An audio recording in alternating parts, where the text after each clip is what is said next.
Hello दोस्तों, नमस्ते, प्रणाम। मैं आशा सरगम। हेलो दोस्तों, प्रणाम। मैं पुष्पा जी सरगम। आप लोग सामने हम लोग लेकर आए नाच गीत। आप लोग सुनिएगा, जैसा भी लगेगा बताइए कैसा लग रहा है। हे भौजी कैसे कटूटल रतिया तोरी झुलनिया ना। हे भौजी कैसे कटूटल रतिया तोरी झुलनिया ना।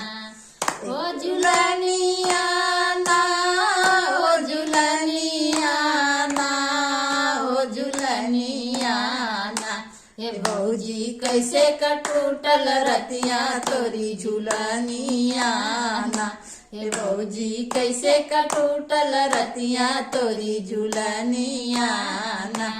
एकता मिलल सकेती खटिया, दूसरे घूमे न दे करवटिया, तीसरे चरर मरर कर फटिया। हे भौजी कैसे कटूटल रतिया तोरी झुलनिया ना।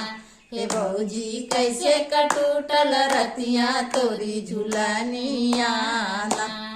ओ झुलनिया ना, ओ झुलनिया ना, ओ झुलनिया ना। हे भौजी कैसे कटूटल रतिया तोरी झुलनिया ना।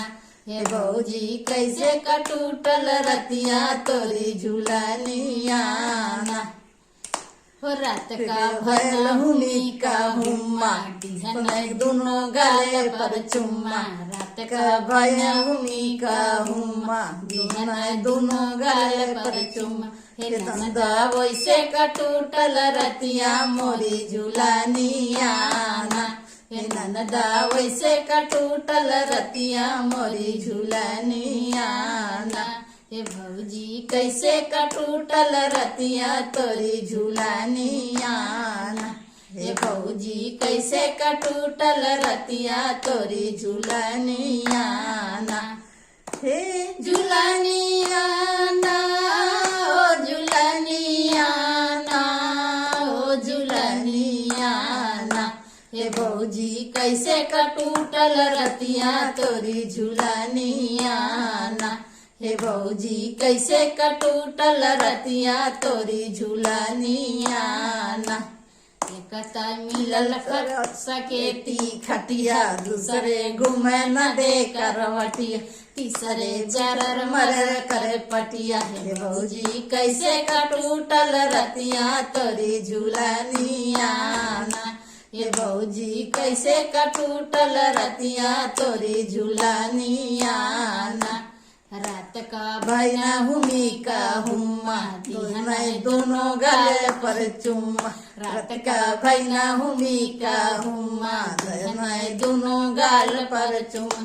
ये देवरू वैसे कटूटल रतिया तोरी झुलनिया ना। हे देवरू वैसे कटूटल रतिया मोरी झुलनिया ना।